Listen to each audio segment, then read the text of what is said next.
अंततः 18 दिन के पश्चात ये महासंहार समाप्त हुआ।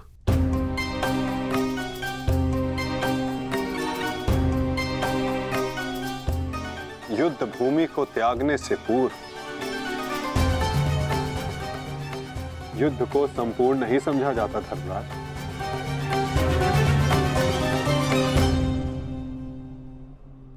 कल प्रातः काल तक प्रतीक्षा कर।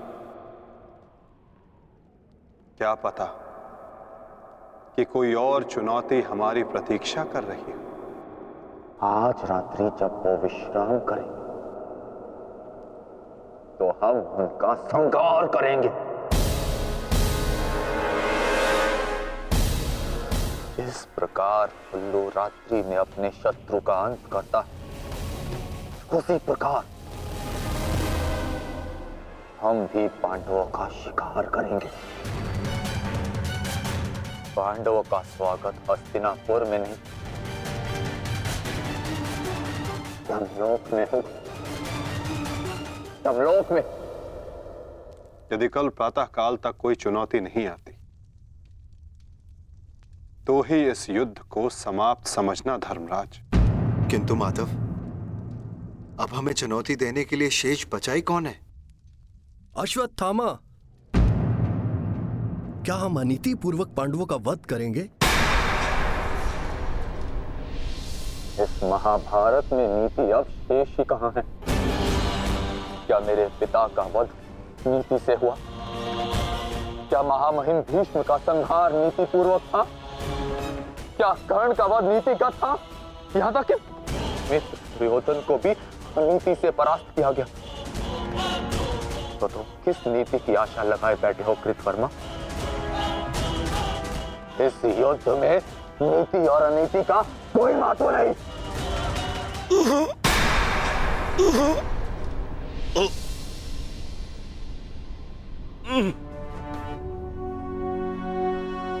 महत्व है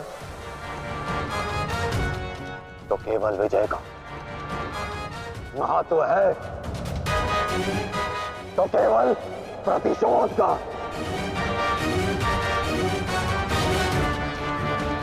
विजय पाने का केवल एक ही मार्ग है,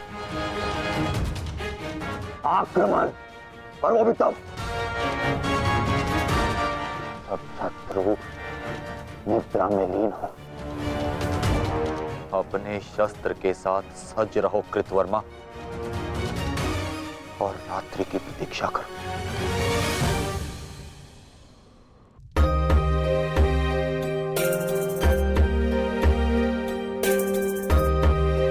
इस युद्ध में तुम सबके योगदान से हम गर्वित हैं पुत्र। इस युद्ध में तुम सबका प्रदर्शन प्रशंसनीय था। युद्ध अब समाप्त हो चुका है और भोजन के पश्चात तुम सबको विश्राम करना चाहिए। पुत्र ही क्यों, उनके पिता भी निश्चित होकर विश्राम करेंगे।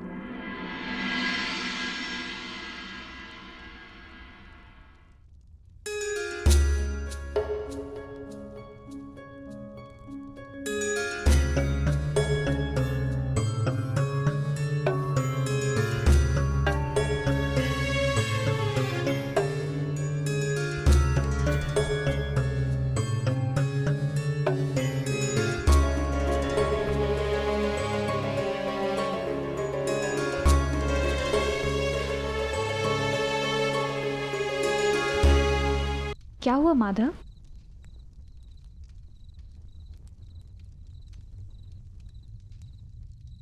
एक अग्नि की चिंगारी बुझते बुझते भी कुछ ना कुछ भस्म करने का सामर्थ्य रखती है सखी।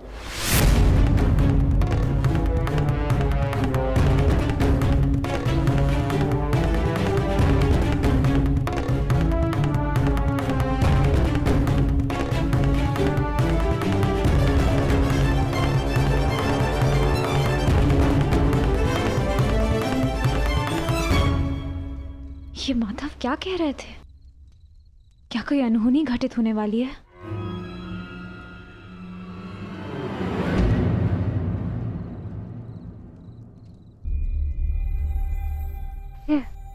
क्या हुआ पांचाली? इतनी विचलित क्यों हो? आर्य, माधव की बातों से ऐसा प्रतीत हो रहा था जैसे ये युद्ध अभी समाप्त नहीं हुआ है। कुछ शेष है जो हमें हानि पहुंचाने के लिए सज्ज है।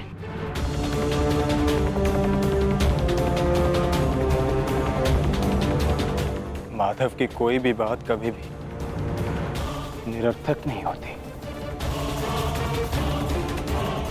हमें उनकी बात के पीछे अर्थ को समझना होगा।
अश्वत्थामा, ये क्या कर दिया तुमने?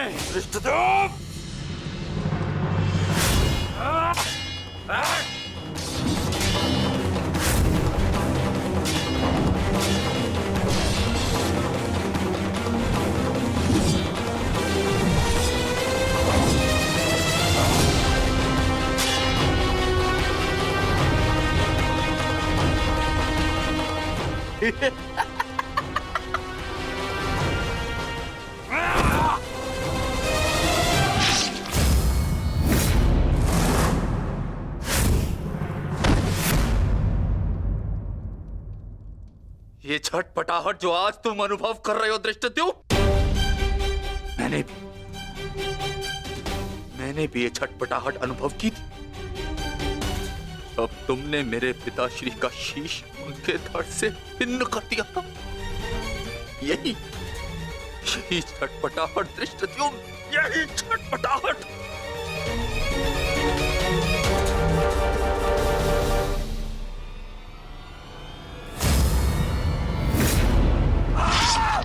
धृष्टद्युम्न, हटो हटाओ।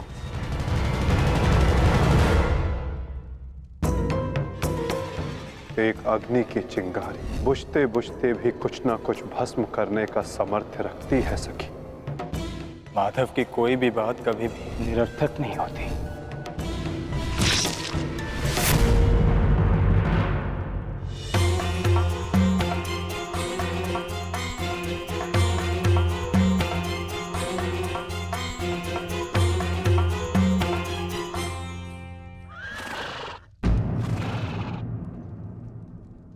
कौन है वहां?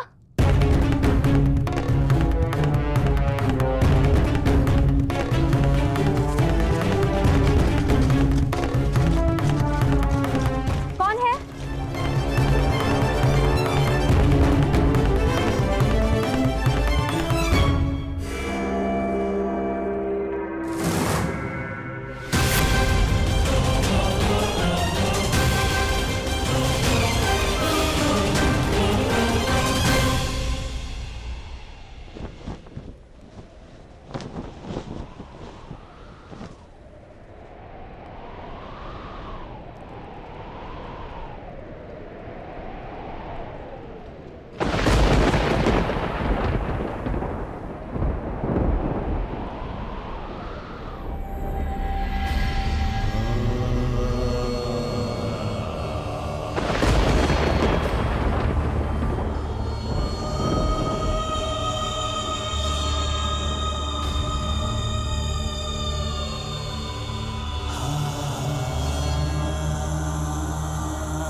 तो पांचाली का स्वर है।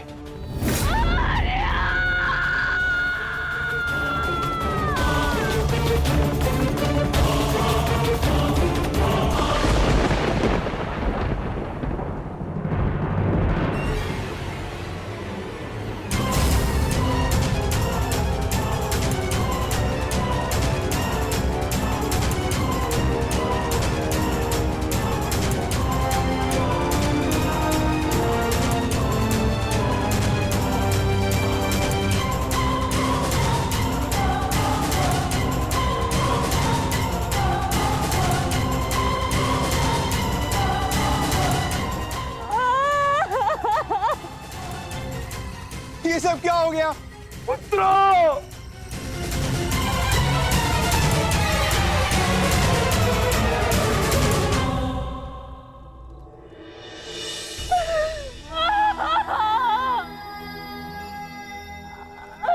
आपने कहा था कि अब और कोई मृत्यु नहीं होगी, तो क्या है ये सब?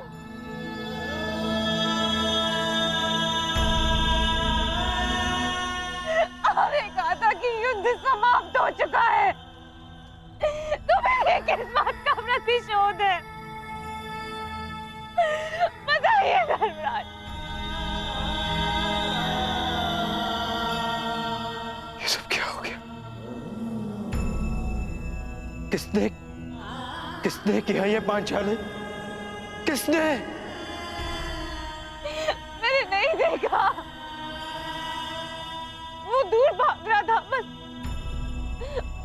बस अंधकार में उसका मस्तक चमक रहा था, जैसे मणि,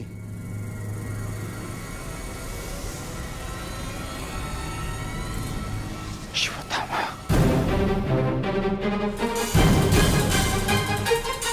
अश्वत्थामा!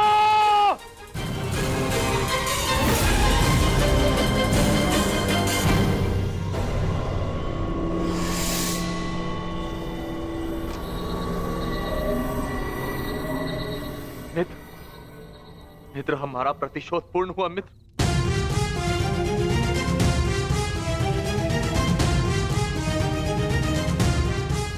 मित्र, उठो मित्र, हम जीत गए मित्र।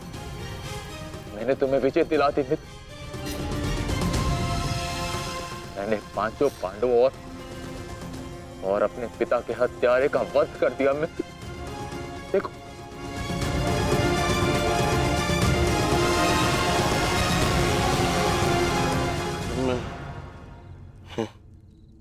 मैं उनका शीश देखना चाहता हूँ।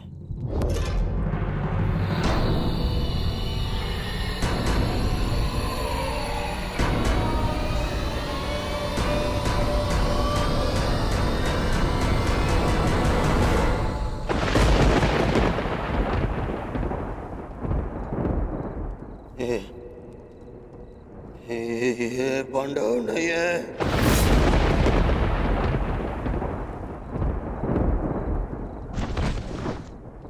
ये क्या किया मूर्ख?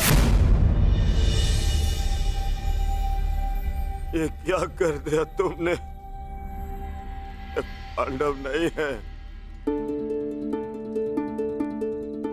ये पांडवों के पुत्र हैं। ये तुमने क्या कर दिया अश्वत्थामा? मेरे कुल को जल चढ़ाने वाला भी कोई शेष नहीं छोड़ा तुमने अश्वत्थामा। आज समझ में आ गया कि प्रतिशोध की अग्नि स्वयं को ही जला देती है। ये क्या कर दिया मैंने? नहीं मित्र। अश्वत्थामा!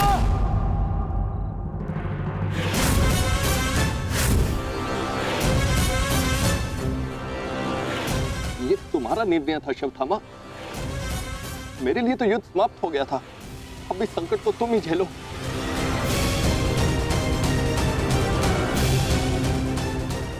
अपनी मृत्यु के लिए सज्ज हो जाओ। मित्र मुझे बचाओ मित्र।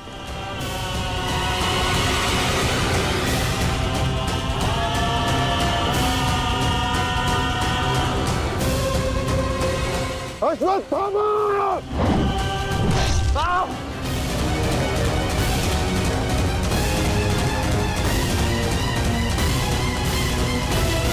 मित्र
पांडवों, सब साथ में प्रहार करते हो? अगर साहस है तो एक एक करके आओ। तो ठीक है,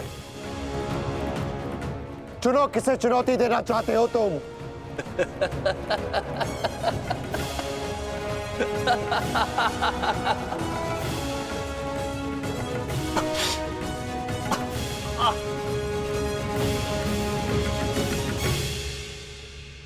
मैं धनुर्धारी हूं, इसलिए धनुर्धारी अर्जुन को चुनौती देता हूं।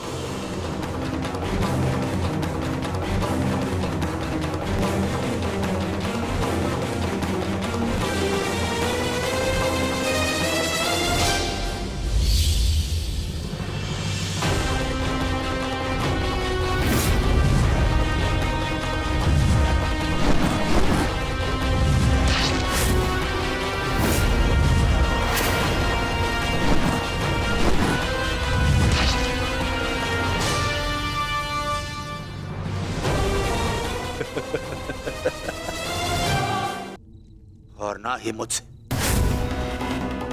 परंतु पिताश्री इस सत्य का अनुभव कर ही नहीं सके। परंतु आज मैं तुम्हें इस सत्य का ज्ञान करा के ही रहूंगा। आज मैं वो कर दिखाऊंगा जो मित्र कर्ण भी ना कर सका, क्योंकि ना तो मुझ पे किसी श्राप की छाया है और ना ही किसी दायित्व का भार। मेरा केवल एक ही उद्देश्य है, प्रतिशोध। प्रतिशोध।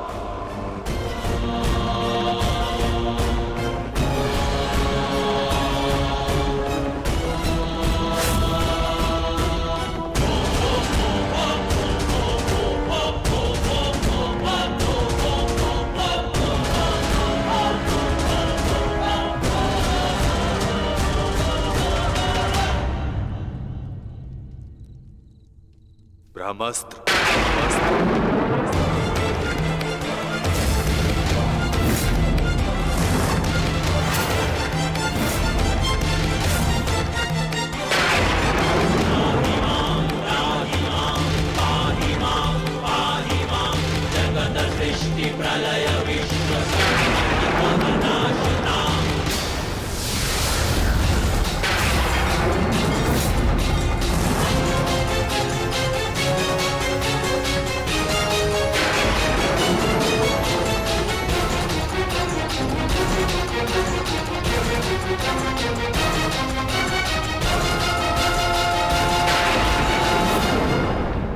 तुम्हें क्या लगता है कि ब्रह्मास्त्र ज्ञान केवल तुम्हें है?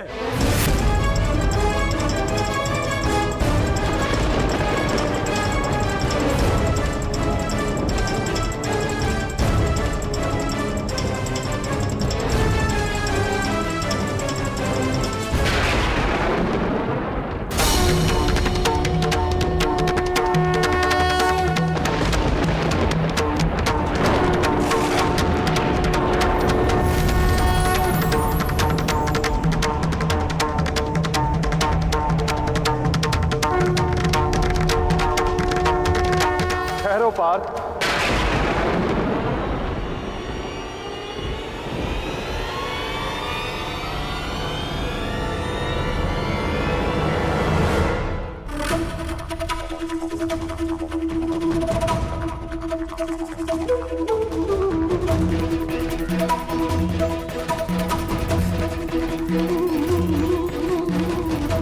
पार्थ, यदि दो ब्रह्मास्त्र आपस में टकराए तो ये धरा जीवन विहीन हो जाएगी।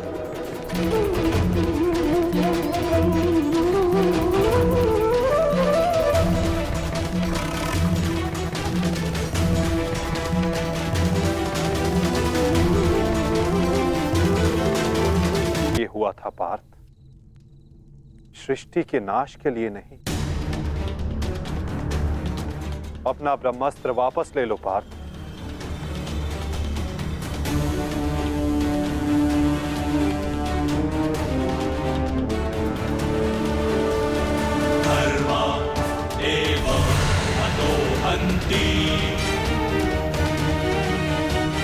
धर्मो रक्षति रक्षितः तस्मात् धर्मो न हन्त्यो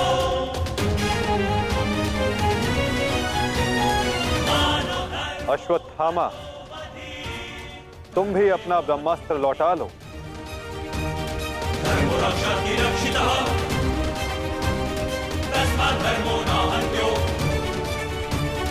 मानो धर्मो हतो वधि।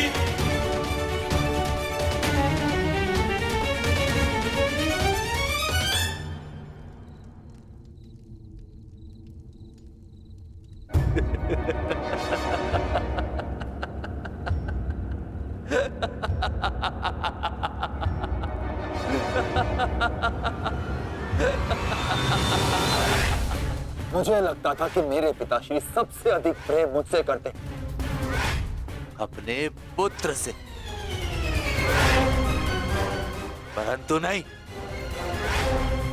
इसी क्षण ये ज्ञात हुआ कि वो अधिक प्रेम इस अर्जुन से करते।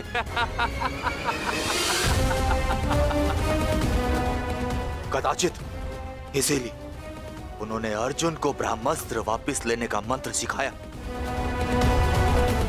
परंतु मुझे, अपने पुत्र अश्वत्थामा को नहीं।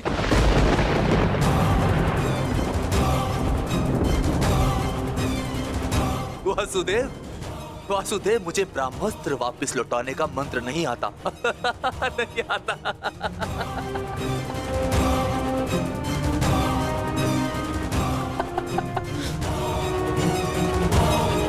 इसीलिए अब मुझे इस ब्रह्मास्त्र का संधान करना ही होगा। परंतु नियम अनुसार तुम उस पर ब्रह्मास्त्र का संधान नहीं कर सकते जिसने तुम पर से साधा हुआ ब्रह्मास्त्र लौटा लिया हो अश्वत्थामा। अब तुम इस अस्त्र का संधान अर्जुन पर नहीं कर सकते अश्वत्थामा। तुम्हें इसका संधान अब किसी और दिशा में करना होगा।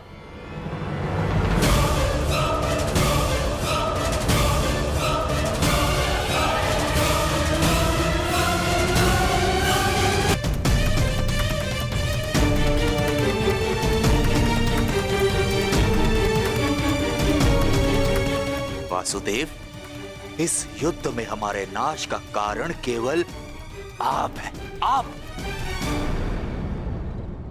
महामहिम भीष्म से लेकर मेरे पिताश्री की मृत्यु तक, कर्ण के वध से लेकर मित्र दुर्योधन की पराजय तक, इन सब का कारण केवल आप हैं। केवल आप। तो क्यों ना इस ब्रह्मास्त्र का संधान मैं आपके ऊपर कर दूं और अपना और अपने पक्ष का प्रतिशोध लूं।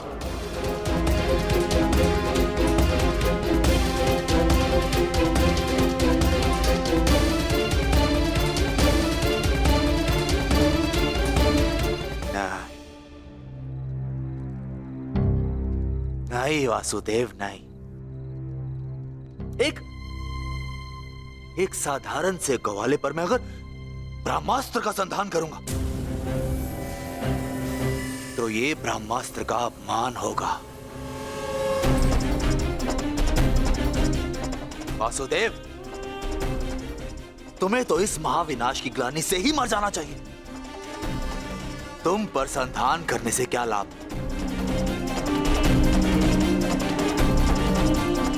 ज्येष्ठ भ्राता युधिष्ठिर, क्यों ना मैं इस ब्रह्मास्त्र का संधान तुम पर करूं?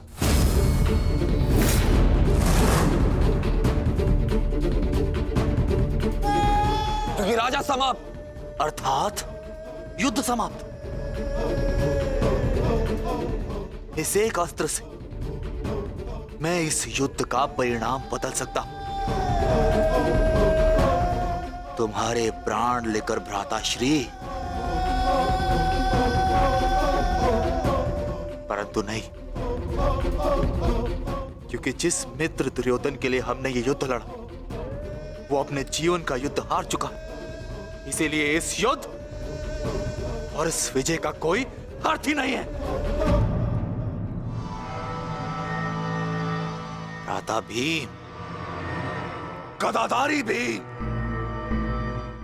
क्यों ना इस ब्रह्मास्त्र से मैं तुम्हारा संहार कर दूं? क्योंकि तुमने मेरे पिता के साथ छल किया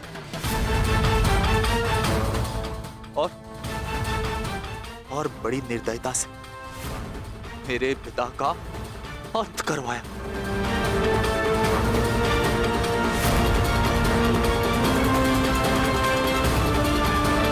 परंतु नहीं। बताइए वासुदेव कि मैं इस ब्रह्मास्त्र का संधान किस पर करूं?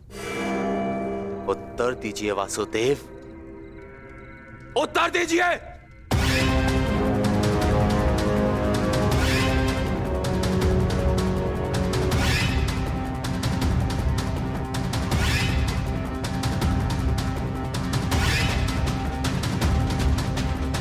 संधान करूंगा, परंतु उस पर जिस पर संधान करने से मेरा वचन पूरा होगा, जो मैंने अपने मित्र दुर्योधन और अपने पिता की जल्दी देह के समक्ष दिया कि मैं पांडवों के संपूर्ण वंश का विनाश करूंगा।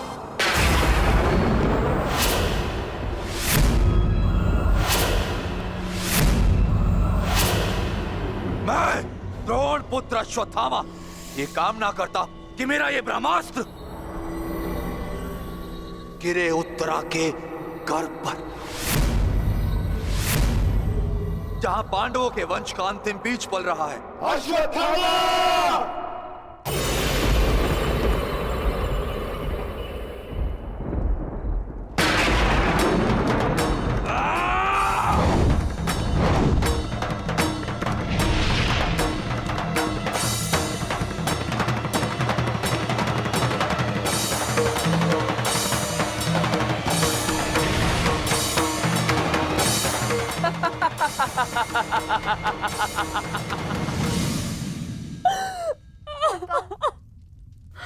तो सब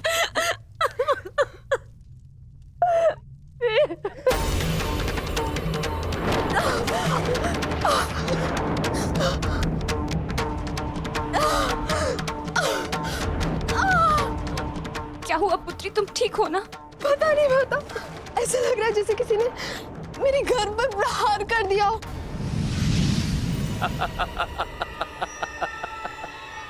पांडवों के वंश का विनाश। अश्वत्थामा! ठहरो पांडवों, आज तुमने एक ब्राह्मण होने का धर्म त्याग दिया है अश्वत्थामा। अपने इस दुष्कर्म के कारण आज तुम ब्राह्मण नहीं रहे, अपितु एक राक्षस बन गए हो।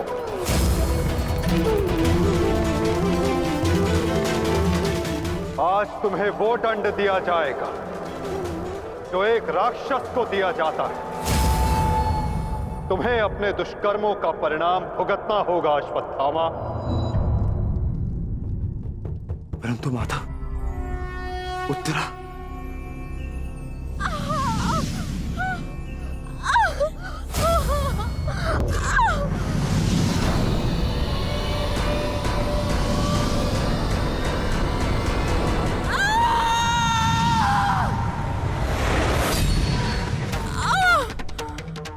ब्रह्मास्त्र उत्तरा के गर्भ में प्रवेश कर चुका है पार्थ।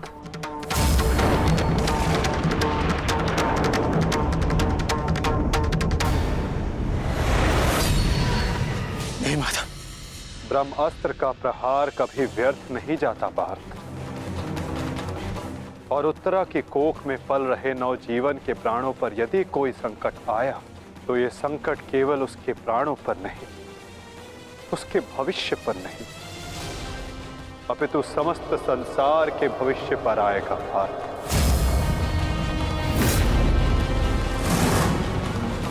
ये इस युग का अंत कहलाएगा पार्थ। अपितु इस नवजीवन की सुरक्षा करना आवश्यक है। धर्म के रक्षण के लिए इस नवजीव का जीवित रहना आवश्यक है पार्थ। माता रक्षा कीजिए, मेरी संतान पे कोई संकट आ रहा है। माता रक्षा कीजिए, रक्षा कीजिए। कुछ कीजिए माधव, ऐसा अनर्थ मत होने दीजिए।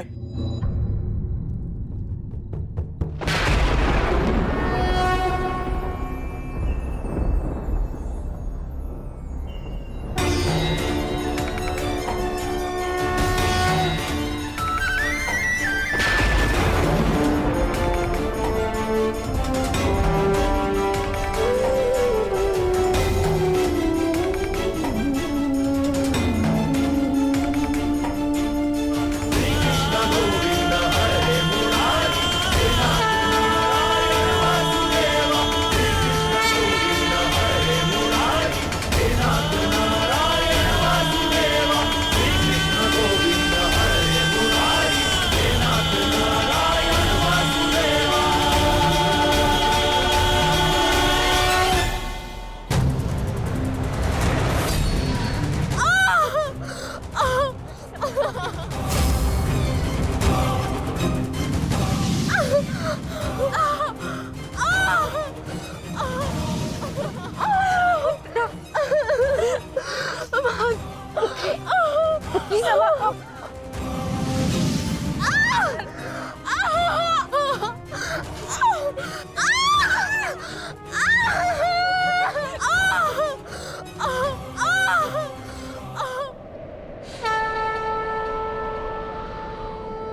अभी ये बालक सुरक्षित है।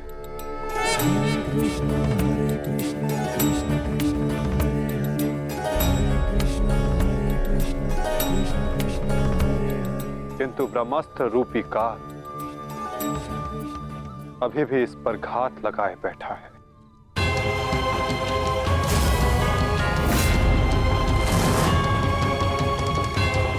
इसलिए मैं स्वयं इस बालक की सुरक्षा और इसका मार्गदर्शन करूंगा।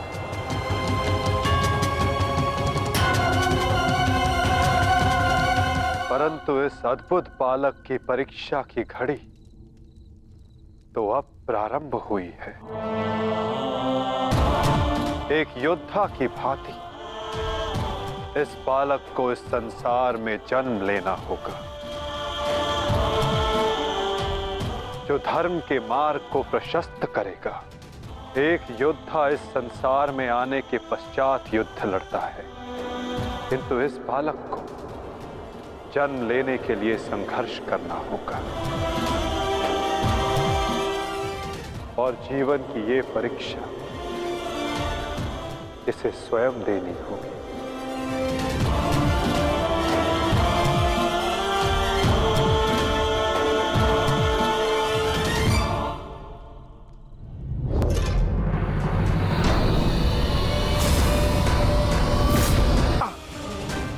मरने के लिए अश्वत्थामा!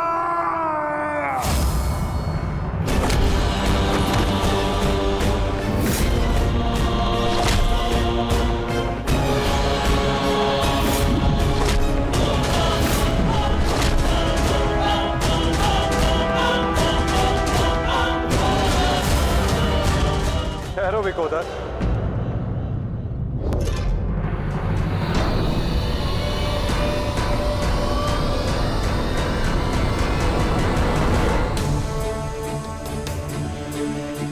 अश्वत्थामा तुम्हारा गुरु पुत्र है और जन्म से एक ब्राह्मण भी इसकी हत्या का पाप तुम अपने सर पर ना लो विकोदर।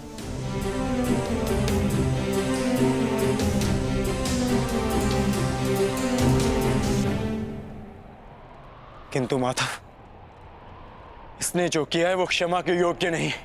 अवश्य पार्थ, अश्वत्थामा ने जो किया वो क्षमा के योग्य नहीं है। अश्वत्थामा को दंड अवश्य मिलेगा,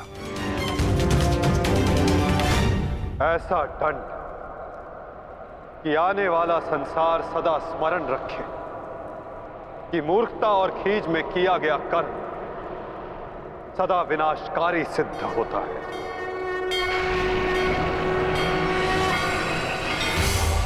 पार्थ,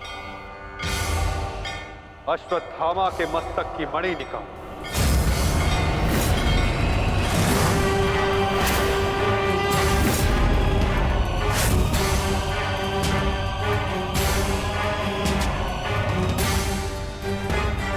नहीं वासुदेव, आप ऐसा नहीं कर सकते। देना है तो मुझे मृत्यु दंड दीजिए वासुदेव,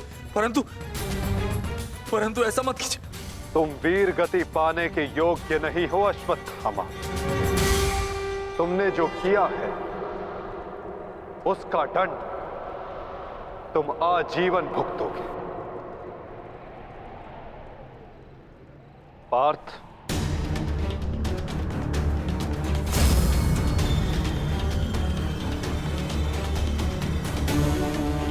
रुक जाओ अर्जुन, अर्जुन मैंने कहा मेरे पास मत आओ, रुक जाओ। धर्मा एव हतो हन्ति, धर्मो रक्षति रक्षितः, तस्मात् धर्मो न हन्त्यो, मानो धर्मो हतो वधि।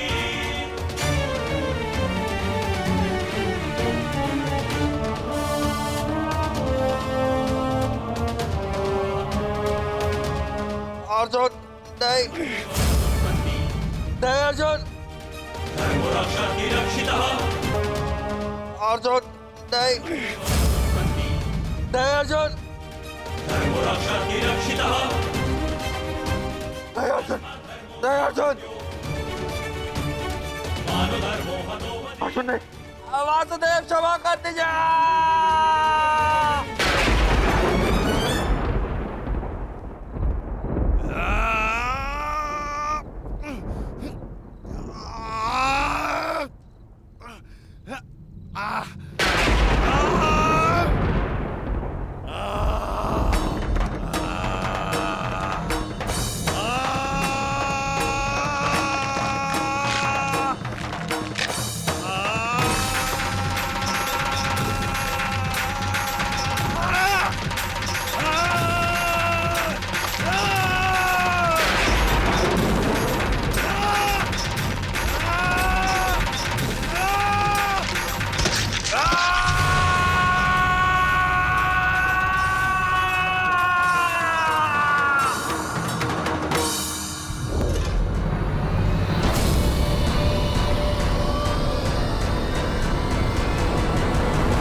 मैं तुम्हें श्राप देता हूं अश्वत्थामा, तुम्हारे ये घाव कभी नहीं भरेंगे। तुम चिरकाल तक आजीवन ऐसे सड़ते रहोगे।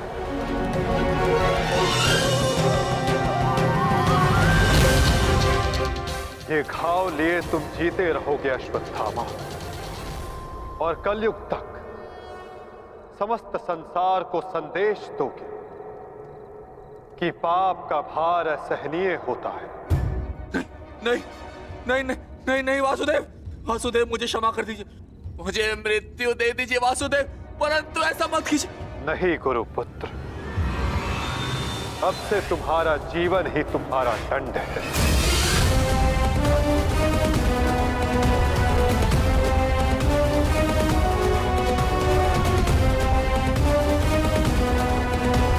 अब से तुम्हारा जीवन ही तुम्हारा दंड है।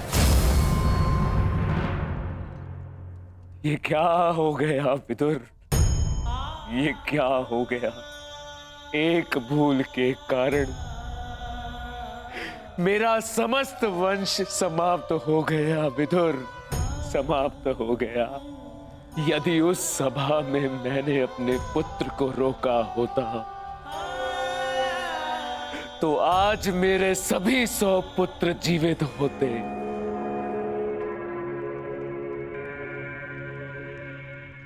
किंतु अब समय आ गया है पश्चाताप करने का। जाओ विदुर, और पांडवों को जाकर संदेश दो कि वो आकर अपना राज्य ग्रहण करें, और भीम से कहना कि वो मेरी सभा में आने से पूर्व वो मेरे समक्ष आए। मैं उस वीर से मिलना चाहता हूं जिसने अपनी प्रतिज्ञा पूर्ण करने हेतु मेरे 100 पुत्रों को काल की गाल में डाल दिया। जाओ विदुर, जाओ।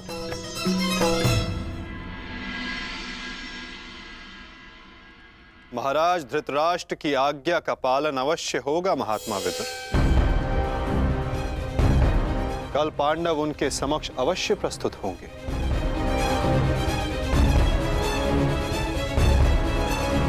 और विकोदर भीम भी।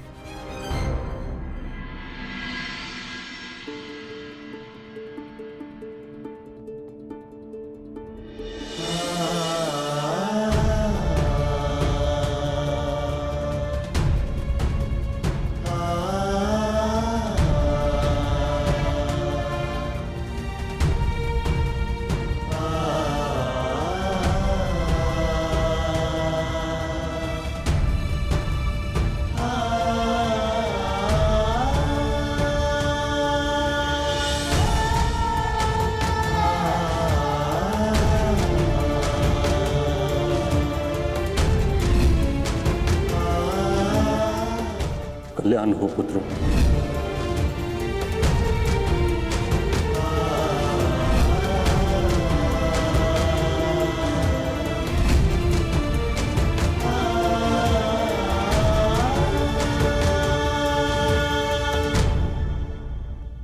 धर्मराज, समय की गति सर्प के समान होती है। वो स्वयं चला जाता है परंतु अपने चिन्ह छोड़ जाता है। ज्ञानी पुरुष बीती से सीख लेकर आगे बढ़ जाते हैं। भूतकाल का स्मरण करके वो अपने वर्तमान और भविष्य को समाप्त नहीं करते। अब समय आ गया है अपना अधिकार लेने और प्रजा को उसका अधिकार दिलाने का। धर्मराज, तुम धर्म युद्ध जीत चुके हो, अब धर्म की स्थापना करो। धर्मराज, आगे बढ़ो।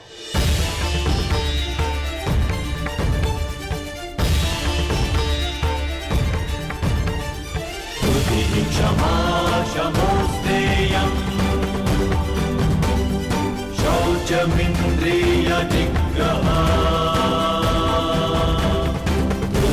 क्षमा क्षमोस्तेयम् शौचमिन्द्रिय निग्रहा। निर्विद्या सत्यं क्रोधो दशकं धर्मलक्षणम्। स्वागत है सम्राट। महाराज धृतराष्ट्र आप सभी की प्रतीक्षा कर रहे हैं।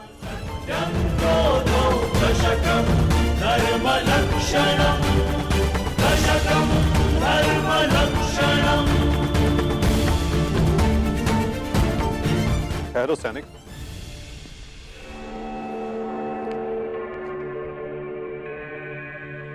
मुझे युवराज दुर्योधन का कक्ष देखना है। आइए वासुदेव।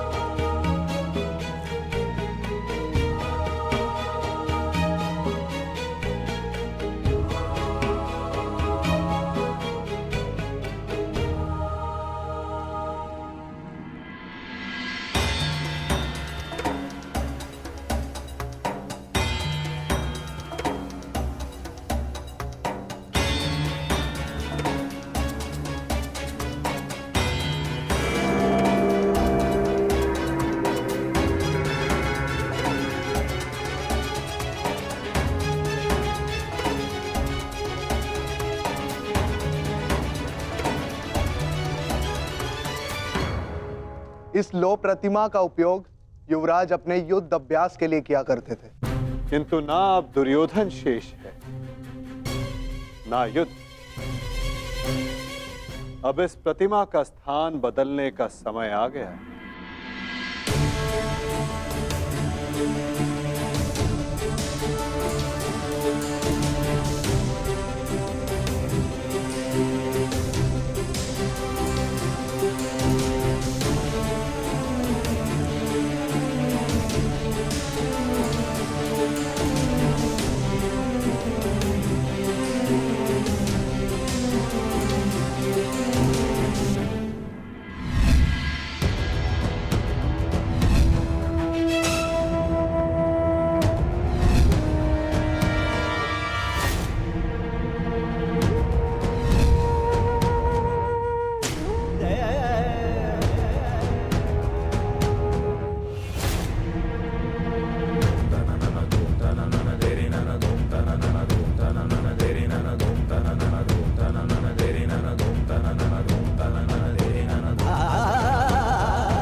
वही सभा है जो भारत के सबसे वीर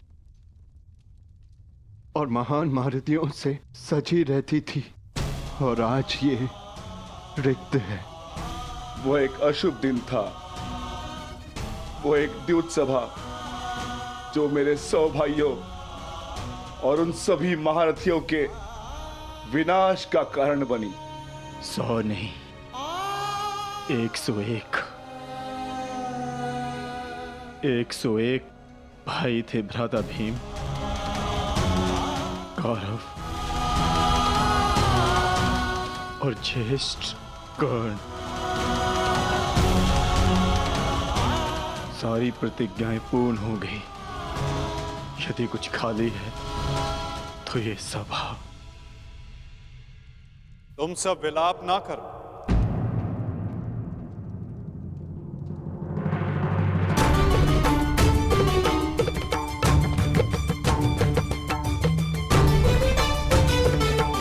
तुम सब ने धर्म के लिए युद्ध लड़ा, ऐसा कुछ नहीं किया जिसके कारण तुम्हें पश्चाताप अनुभव हो। ठीक कहा वासुदेव।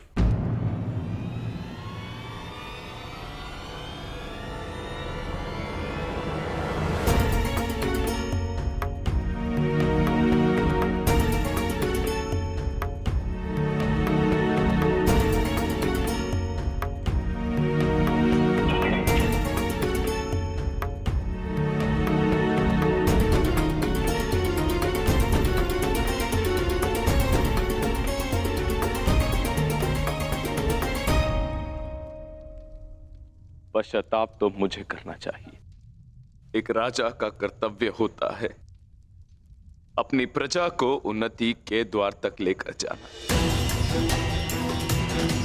और एक पिता का कर्तव्य होता है अपनी संतान को धर्म के मार्ग पर ले जाना। परंतु मैं दोनों में से एक भी कर्तव्य का निर्वाह उचित रूप से ना कर सका।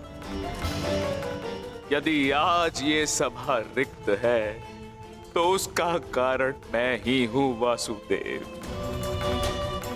भीम, तुमने मेरे 100 पुत्रों का वध किया है, किंतु अब मुझे तुम्हारे भीतर अपने वो 100 पुत्र अनुभव होते हैं। पुत्र, एक बार, केवल एक बार एक अभागे पिता के आलिंगन में आ जाओ। मुझे ऐसा लगेगा कि मैंने अपने सभी पुत्रों को अपने आलिंगन से लगा लिया है।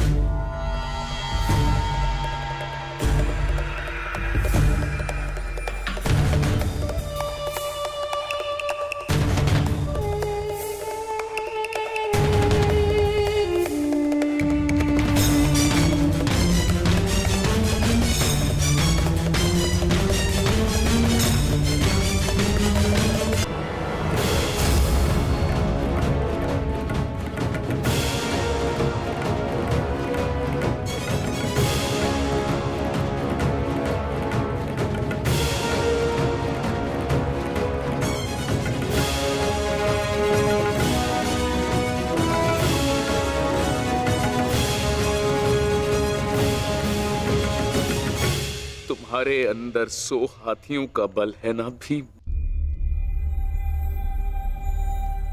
और मेरी भुजाओं में भी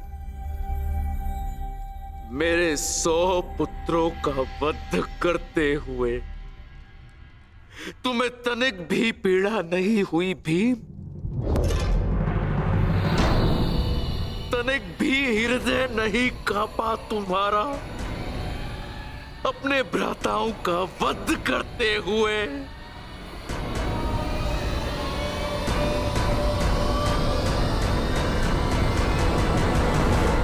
दुर्योधन, ये तुम्हारे लिए है पुत्र।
तुम्हारा अंत है भीम, अंत है, अंत है, अंत है।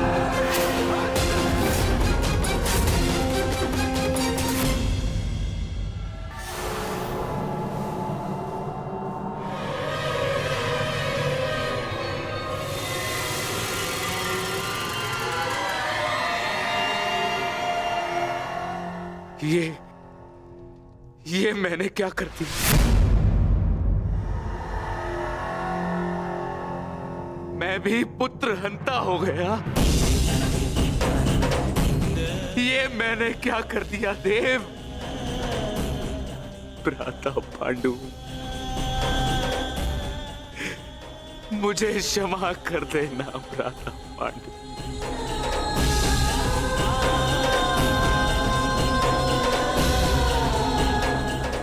प्रतिशोध की ज्वाला ने मेरे विवेक को हर लिया, क्षमा कर मुझे।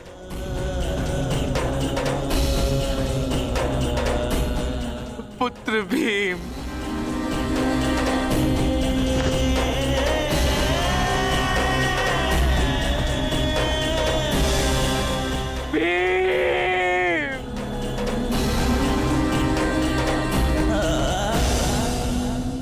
आपने उचित कहा महाराज।